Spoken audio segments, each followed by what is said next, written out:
It's pretty crazy to me that in the year 2021, we still have such a massive divide between people who are so devoid of fun and the ability to stop taking their lives so flanking seriously, and the act of playing a video game. Don't get me wrong, more people play video games now than ever before, thanks to demographic broadening consoles from Nintendo, the pick-up-and-play friendliness of many mobile games, and gaming-centered media like Ready Player One. Couldn't even get through that sentence. But there are still a handful of recurring things I see in day-to-day life that completely set off the nerd in me. Roll the clip. Someday the boomers will stop asking us why we're so interested in video games and watch other people play video games. I mean, shit, it's not that different from watching football. Oh, I see you PTA types are watching the frickin' World Cup at a bar. Oh, why not just go out into the field next door and play soccer yourself? What's the point in watching other people do it? Do you see my point, or am I gonna have to dedicate this to its own stinking video? It's been a year since that one. Guess it's time to finally follow up on the ideas there. Let's get to it.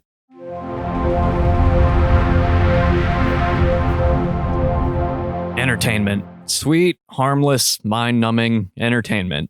That's really all we want at the end of the day, isn't it? There's nothing more satisfying than sitting on your ass with a cold beer in your hand after a long day of solving problems and dealing with people you otherwise would never have to deal with. The world most of us live in dictates that you have to offer hours of your life to keep the lights on, but being able to just kick back and watch the game or catch up on our stories makes that a little more tolerable. It's a universal phenomenon that unites us as a species. At least it would be if people didn't get so high and mighty over the ways we choose to do it. You think someone 80 is hopeless because they can't use an iPhone? Maybe the one who's hopeless is the one who can't stop using it. You think I'm out of it because I'm not on Twitch? Well, maybe I get Twitch, but I just think people watching other people play video games is a waste of fucking time. Some of my most visceral memories in college took place in the most unorthodox class I was ever in, the sociology of sports. Sociology is something I'm pretty passionate about since, more than any other field, it sinks time and attention into studying how the world is and, more importantly, why it's that way in the first place. Even though my master plan of becoming a renowned indie filmmaker was still lodged firmly into my brain at the time, when presented with the alien notion of choosing a field of study with a more guaranteed salary, I leaned in that direction. Of course, this one thing that did speak to me that wasn't movies ultimately ensures you jobs in academia, pulling together data for research or teaching sociology, and we all know how much teachers make.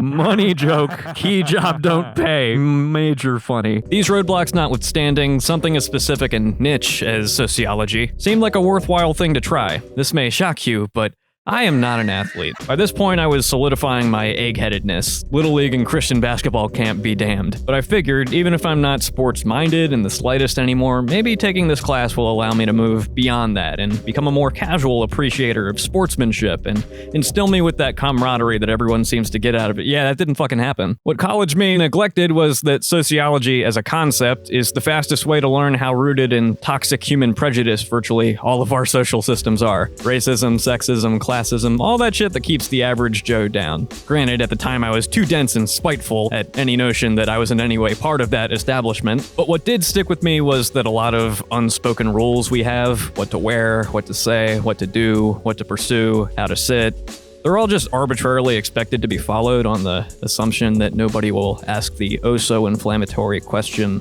why? Kids raised on Star Wars and AP English fiction and stand-up comedy really love enforcement of that individual trailblazer bullshit, and I was no exception. So you take all that, smash it all together with sportball, and you've got a class that I really shouldn't have expected any other outcome from. That being, seeing how sports are yet another litmus test of one's social standards and morality. There were some thought-provoking questions here. Why it's okay to eat cows and pigs, yet not okay to eat dogs and cats. Whether or not it's okay for men to hit women and vice versa. Whether or not we should care if a football player gets injured or abused on the field just because they're rich. Okay, this last one really pissed me off because the most sporty dudes in the class were also the ones going, why do you give a shit? It's not like their money won't cover it and that they won't sleep it off in their mansion. Yeah, bro, we sell dream jobs that statistically involve broken bones and brain damage to millions of dumb kids like me, a suburban rando who totes is gonna burst his way into that game. But if you make it into the league and your checks are bigger than mine, a normal person who, again, wants very much to be in the league, you cease having rights and personhood. I love consuming this game and involving myself in the drama and the triumph of the game, while also treating the people who make it a thing to enjoy in the first place like giant chess pieces. Yeah, I don't get that. Sorry, guys. The true jewel in this crown of irritation, though, came in our unit that referenced gaming. Some of you may already know where this is gonna go, but just bear with me. Our teacher ended up screening an internet classic, which incidentally does a pretty bang-up job showing the high-stakes scenarios and potential for tragedy and comedy that can take place within a video game, especially MMOs or competitive titles. All right, thumbs up. Ready, guys? Let's do this. Leroy Jenkins!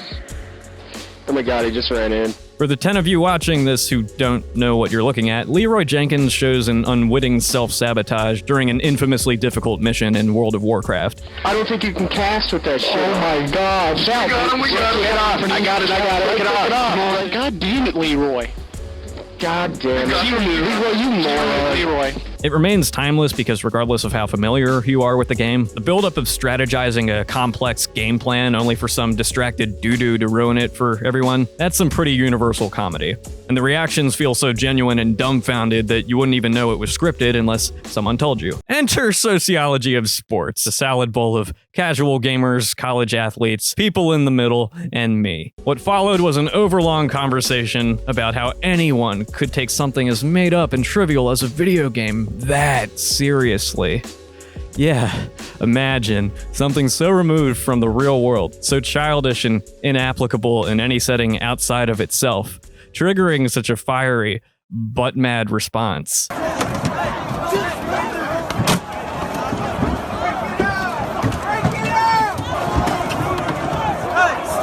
this is the type of situation where you are hoping that these players are able to walk away, these coaches are able to walk away with no one seriously injured. As we talk about drawing blood on the... This is completely different, completely uncalled for, and it's disgraceful. I want to go ahead and show you this video right now because the crowds were just massive. Thousands and thousands of people were out here. You had these cars that were set on fire. People were sliding down these poles. And over at the Ritz-Carlton, we have video of this. People climbed on top of the awning, and that awning actually collapsed. So they got some injuries there. You see that collapse right there. So you had some injuries. The point that one of them kept bringing up to me was that games aren't real. Her boyfriend and brother would get so mad while playing first-person shooters or RPGs, and she just couldn't fathom doing that herself, let alone sinking so much time and energy into something that wasn't even real. At the time, I was too busy seething like the basement-dwelling dweeb that I was to contribute in any substantial way beyond, we all have our own forms of escapism, which if I recall correctly, still got more responses to the effect of, yeah, but at least sports are real. Okay then. Women's lacrosse player, ambassador of the most revered and lucrative sport. Please enlighten me. Explain to me what real is. This is what I would have said if my balls had dropped at the time, which they didn't. One of them has since then. I'm just still waiting on that other one. This is going to sound like I've done drugs that I haven't, but we seriously need to deconstruct and define whatever the hell real is supposed to be. Aside from the standard of real life totally spitting in the face of other media like books, music, TV, or movies, which I know for a fact everyone consumes, the dichotomy gets even rockier when we distill the two things we're talking about down to what they are. Games. Video games, easy enough. Lob off the modifier, bam, game. You play those with your kids on weekends or with your friends at the bar. Sports, no matter how much Nike or Gatorade or Michael Jordan tries to tell you otherwise, are a game. Sure, a computer and a scripted sequence or written story are needed to fabricate an electronic video game with dragons and guns and other such tomfoolery, but recreation of the ancients was itself programmed by the computer in our head. We constructed repeatable scenarios with boundaries and goals and objects and assigned value and worth where there wasn't any. In its crudest and most universal form, a sport goes thusly. Players who play, you know, that thing that the wee ones did while you were driving the oxen in the wheat field, spend a specified amount of time hitting balls for points. Whoever has the most points by the end wins. What's a point? Is it a currency that can be used to purchase goods and property? Can it power my auto or my Zeppelin? Is it a cure for a disease? Is it a food thing that can feed Babby? I think you get what I'm saying here.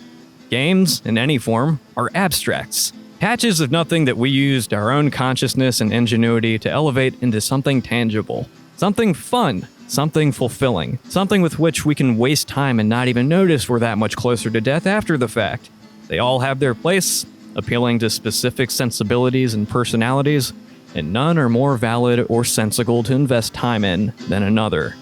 But sports can be a real job. Yeah. Yeah, they sure can. But...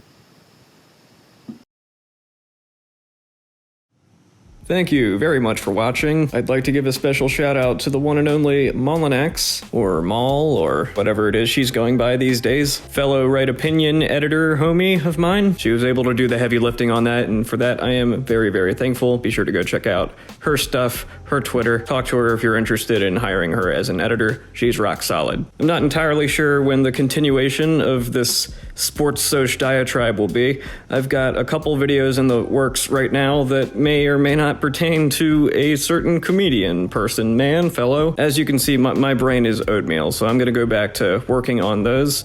So subscribe if this did anything for you. Take care now.